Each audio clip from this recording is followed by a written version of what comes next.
Hello and welcome to the Rise Empire podcast. I'm your host, Joe Phoenix.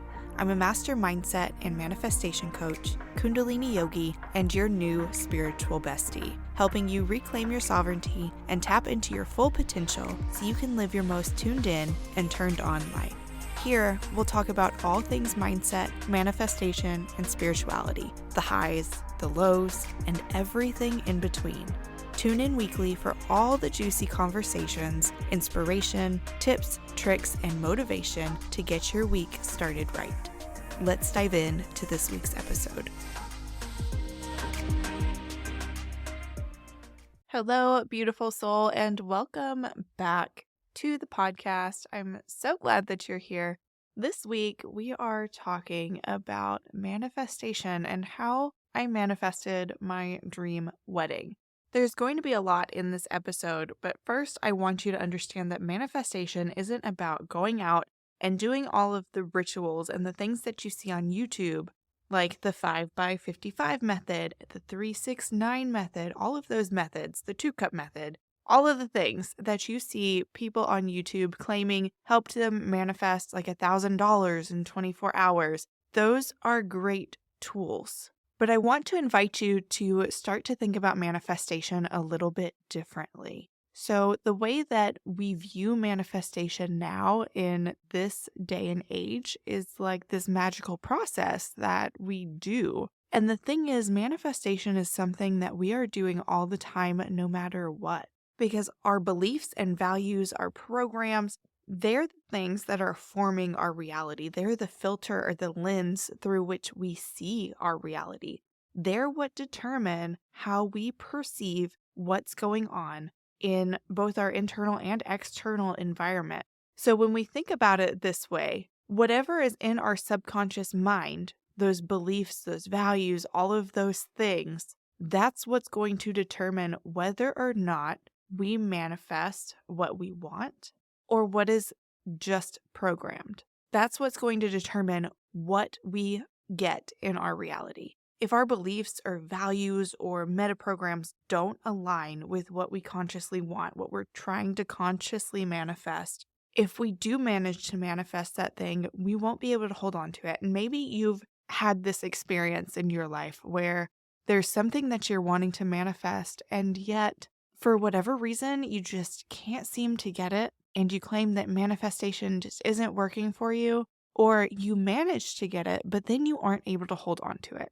And we're going to talk about both of these things in this episode because it's very important that we deconstruct this belief that manifestation doesn't work for you or that manifestation is just this thing that you do, because it's a very deeply ingrained process in our everyday life. It's something that we don't turn off. It's something that we don't turn on. It's something that we don't really have control over whether or not it's on or off, but we do have the power to change what's in our subconscious mind so that we are able to manifest those things that we do want. And you can view it this way, right? We have this popular way of thinking about manifestation, which is all of those rituals and things that magically make $1,000 manifest in 24 hours, which is essentially just putting makeup on the problem. Whereas if we view manifestation through the lens of our subconscious mind being that driving force behind our manifestations and begin to work on the subconscious mind, work on our beliefs and our values and our stored trauma and generational trauma and all of the things that we are storing, all of those beliefs that we are storing in our bodies, if we begin to work on and unravel that and then install beliefs that will actually get us to our manifestations, that would be more of the skincare, the nutrition, the proper hydration that's going to keep your skin healthy and glowing instead of having to use all of this makeup to cover up your imperfections, right? So what we're doing is we're getting to the root, because manifestation is this much bigger, much more nuanced process than I see most people sharing online. And I feel like that's doing a disservice to so many people because they don't understand that manifestation is a natural process. And there are some of us who come to this world with less karma, with less lessons to learn, born into an environment where they don't have as much of the heavy conditioning as some other people because they came to this earth to learn different lessons, or they came to this earth with a different mission. Whatever that may be, there are people that those methods do work for, and they are able to manifest $1,000 in 24 hours or whatever it is. And then there's people like me, and probably people like you too, where we've tried these things and they just don't seem to work. If that's you, this is the episode for you. So let's talk about my wedding really quick because this was one of the biggest manifestations to date. It was absolutely incredible. I got married in Sedona on November 11th, 2022, 11/11/22, and that was like absolutely perfect. When I first met my husband, I was going through a divorce with my ex-husband, and that relationship was extremely toxic, extremely heavy. And as I was getting out of that relationship, my intention was to heal myself before I got into another relationship, if that ever even happened. It was not on my radar at all.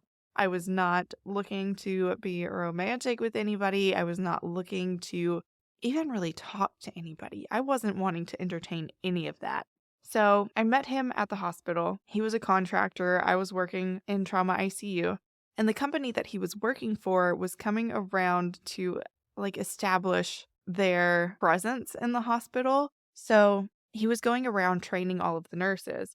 He and I got to talking about how it was working for this company, and I was not loving being at the hospital. So after a couple of days of seeing him, he gave me his business card, and I thought it was just for a job.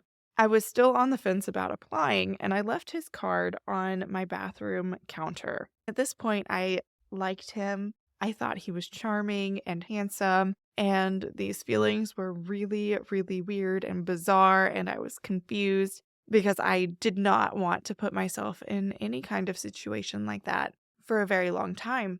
So I left his card on my bathroom counter for a couple days, just staring at it. And I was like, do I text him or do I call? I don't know. I don't know. Is it just for a job? Maybe I'm reading the whole situation wrong. So the next time I saw him, I essentially chased him down the hallway to stop him and ask him if he wanted me to text him or not. Like if he gave me the card because he wanted me to text him or if he just gave me the card for the job. He was like, no, I wanted you to text me. So I texted him that night, ended up with food poisoning, and he came and brought me Tums and Pepsid and some Gatorade, and we talked for a little while, and that was it. Then he left, and there were so many thoughts going through my head. I thought I had probably ruined it because I looked like absolute garbage. I felt like garbage, but we all know that I didn't ruin it, right? He's my husband now. As the days and the weeks go by, I start to develop stronger feelings towards him. I can feel myself starting to sabotage the relationship, and this was a pattern that I had noticed prior to my first marriage. People would start to get too close, and I would start to push them away. And I was determined not to do that this time. But I was also determined not to get hurt, not to put myself in a situation where I would get hurt again because I had just gone through this nasty divorce and I wasn't in a position where I wanted to do that at all. So at the beginning of the year, I had enrolled in Manifestation Babe Academy because she is the real deal. And I absolutely love everything that she teaches about manifestation. And sometimes a coach just needs a coach. So as I was feeling myself starting to push him away, I was also going through MBA, and I worked myself through this problem with the same tools that I had already been certified in because Catherine and I went to the same certification. And I walked myself through this limiting belief that I had around my relationships. Before I did that, I texted Patrick and I told him that I needed some time and space to work through this because I felt myself pushing him away and I didn't want to do that. So he was kind of just like, okay, take all the time you need. And later talking to him about it, he was like, I was just hoping that it'd only be days, when in reality it only took like 4-hour time span for me to go through this limiting belief and rewire it. And when I texted him later saying that I had worked through everything, I felt like this big weight had been lifted. And I haven't sabotaged or felt myself even trying to sabotage the relationship since. And honestly, I can't tell you the time span between that session and this specific breathwork session that I'm going to tell you about. But included in MBA are some breathwork sessions. And this breathwork is absolutely incredible. It essentially purposefully puts your body in a state of respiratory alkalosis. So it increases your pH and somehow stimulates the production of DMT. And you're able to have these like psychedelic experiences just by breathing. So just try to stay with me for 2 seconds because this might sound a little weird. So when you're doing this breath work and you're putting yourself into this state, you can have visions, you can feel things in your body release, you can have releases like laughing and crying and sweating and yelling. All kinds of things can happen during this breathwork session. And during this particular breathwork session, my intention was to understand my relationship with Patrick. I didn't want to get too far in without being sure that this was going to be something for real. And what I saw was my wedding. And I had this deep knowing that this man is my soulmate. So when I saw all of this, I saw me in a red wedding gown, surrounded by red rocks in like this mountainy kind of area, standing on a very specific red rug. I did end up telling him about this breathwork session a little bit later on because I didn't want him to think that I was absolutely bonkers. And he was really very receptive to it, which surprised me a little bit, but it shouldn't have, right? Because he is my soulmate. So what we ended up working out was this place that we were was Sedona with all of the red rocks. And Sedona just kept popping up in my periphery for whatever reason. I would keep hearing about Sedona or I would keep seeing things about Sedona. So I was like, okay, it's got to be Sedona. So after he proposed in February of 2022, we had to start getting to work on where the wedding was going to be and what was going to be included in all of this. We ended up finding some wedding planners online, doing a Google search for like Sedona elopements or something along those lines. And they ended up being the absolute most amazing people on the planet. Their company is called Let's Not Weddings. And when I tell you they brought everything together and it was like the least effort for me, it was absolutely amazing. So Rich and Shelby are incredible people, first and foremost. And after we talked to them, it was just like we knew that these were the people who we wanted to not only plan our wedding, but also officiate it and photograph it. So they do everything for you. They brought everything together. And then they were sending us pictures because I wanted a sunrise wedding. That's what it was in the vision. That's what I wanted. I wanted a sunrise wedding and then sunset photos. So they sent me a picture of a location that they hadn't ever done a wedding at, but they had other photographer friends who had done weddings there. The lighting was best there for sunrise ceremony. And when I tell you, I looked at those pictures and I was like, that's exactly what I saw in this vision. That is exactly what I saw in that vision. Everything. It was insane. So I was like, yep, that's it. That is right there. That's what it is. So we finally had the location, which was amazing. That was one of the biggest pieces. And I'm looking for 2 things in particular, a wedding dress that's red and a red rug, a very particular red rug. I'm looking online for this dress and I can't find anything that is even close to what I saw. Not even in white that I could dye and make it red. So I ended up finding this red dress online on a rather sketchy website, and I knew that it probably wasn't going to come the way that it was pictured. But for the price, I was okay with that. So I ordered this dress, and what came was not at all what was pictured. What was pictured was this beautiful red prom dress with a very long train. It was all one piece, and what came was this red dress with a detachable train with white lining. So when you walked, the train kind of bellowed out behind you and you could see all of the white. It was atrocious. what I ended up deciding to do was take apart that dress and use the pieces of that dress as a pattern for a dress that I would make, because I decided that I would make my wedding dress because I know exactly how to do that. I did not know exactly how to do that, but I did make my wedding dress, and it did actually turn out exactly like I saw it in my vision. Mind blowing. And I am so, so proud of that wedding dress. If you want to see that journey or that transformation, I have it posted on both my TikTok and my Instagram. So I'll link both of those down in the show notes if you want to see them. I am so proud of that dress. It turned out beautiful, and I couldn't have found a dress more perfect if I had tried. So now that I know that I'm going to make my wedding dress, I still have to find this rug. So this rug, right? It's a very specific rug, and I couldn't find it. And after my Nana passed and we were cleaning out her house, my mom told me to come back to my Nana's closet to look at something. And when I looked down, there on the floor in the closet was the rug, right there, the exact rug that I had seen.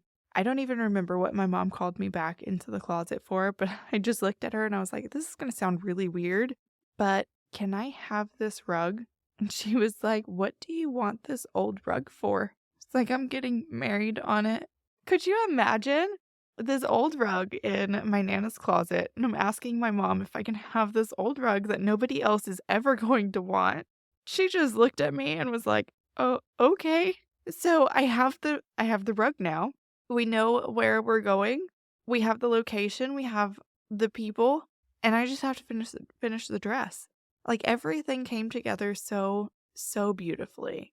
And then while we were there, while we were actually prepping and doing all of the things for the ceremony, it was like my entire vision was just playing out in real life. Part of me is like, did I manifest this, or was I just seeing the future? And this is what I think. What I think is it was a possible version of the future, because no matter what, the future isn't set in stone. We can always make different choices. We can always follow a different path. So that wedding that I had didn't have to come to be. And I also believe that because I had seen the wedding already in my mind and I had a very clear vision of it, and I felt, full body felt, that this is how it's going to be for me, I feel like that piece alone did so much of the work and so much of the heavy lifting. Because in manifesting, when we break it down into the 3 steps, ask, believe, receive, more little steps in between, but those big steps are asking for what you want, believing that you already have it or that it's on its way to you, and then being open to receive it. So because I had this full-bodied belief and trust that this was how it was going to be for me, that made it so much easier for it to actually manifest into my reality. And I feel like that's the piece of manifestation that we struggle with so much as a collective, is just believing and trusting that everything is already on its way to us, because we like to have control, right? I know I do. I like to know how things are coming to me, and I could not have ever told you that 1, I was going to make my wedding dress, 2, that I was going to find the rug in the closet of my Nana's house, or 3, where the location, like where the hell we were when we got married anyway, in my vision. I had never seen that location before in my life. I would not have been able to Google it and find it and tell you where it was, because it's not somewhere that is a super popular like tourist attraction. It was somewhere where the locals knew where it was, but not everybody else knew where it was. So all of these pieces came to me and through me in a way that I wouldn't have ever been able to like predict. I think that's one of the most beautiful lessons that this wedding has taught me when it comes to manifesting, because the conviction and the belief that I had in this wedding coming together, I don't feel like I ever even had a doubt that it was going to be less than perfect. It just wasn't in my realm of belief. There was just no way that it wasn't going to work out, and it worked out more perfectly than I could have ever imagined. In manifesting, we have to nurture and foster this belief and this trust. We have to get behind what we're wanting 1000%. And the way that we do that is going to be a little bit different for each person, which is perfect. We all have our own unique flavor of manifesting in the way that we believe things because we all have these different interwoven beliefs and values and conditioning. And we're able to unravel the beliefs and values and conditioning that aren't working for us and weave in beliefs, values, and conditioning that do work for us, that do serve us on the way to creating the life that we absolutely love. That is something that we all get to do. That's something that we are born with the right to do. We are able to change our reality by changing our filters through which we see it. So let's circle back around again to this belief that manifestation doesn't work for you. Or maybe you're able to manifest smaller things, but not bigger things. Or you're able to manifest something and then not able to hold on to it. I want to begin to challenge this belief. And the way that we're going to challenge this belief is by realizing and understanding that the majority of your life has been manifested by what is going on in your subconscious mind. And I say majority because there are other people at play in this world, and we are co creators. We are not a singular creator. We have to abide by other people's free will. Also, we can't interfere with their free will, and they are also manifesting their reality. So we have this really complex system at play, but we are all manifesting all of the time. So, whatever is in your subconscious mind, that's what's going to be manifested. That is how we are filtering our experience. So, by identifying these beliefs that manifestation doesn't work for me, or I'm able to manifest the small things and not the large things, by identifying those beliefs and beginning to challenge them, you're already starting to change that neural pathway, that neural connection. What I invite you to do is to try on a belief that feels a little better for you. And I say try on because, like trying on a pair of pants or a shirt, you are able to try on different beliefs and see how they feel. Some of them might feel a little snug at first, but after you've worn it for a while, it might become your favorite. Some of them might need a little bit of tailoring. Some of them might not fit at all.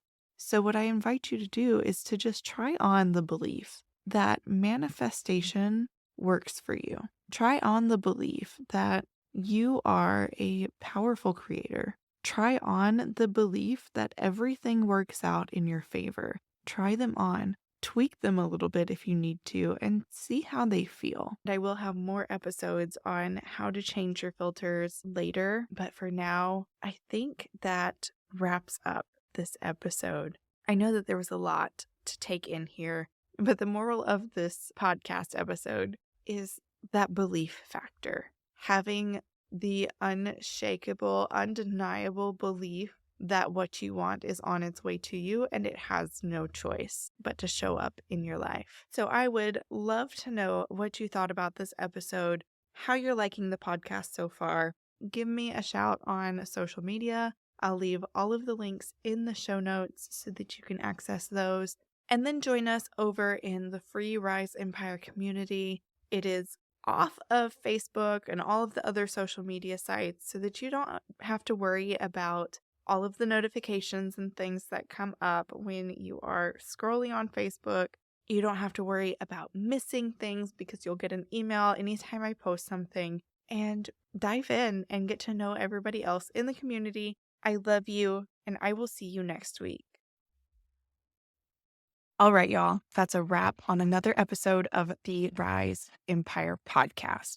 I hope you had as much fun as I did today learning about all things mindset, manifestation, and spirituality. Remember, knowledge is only power when it's put into action. So go ahead and put that newfound wisdom into play. If you loved this episode, don't forget to hit that subscribe button and leave a review. Your words of support could inspire someone else to join our beautiful Rise Empire community. And speaking of community, let's stay connected and continue this conversation on social media. You can find all of the links in the show notes. And remember, The journey to reclaiming your sovereignty and tapping into your full potential is a beautiful one. I can't wait to share more insights, inspiration, and motivation to help you live your most tuned in and turned on life. Until next time, keep rising.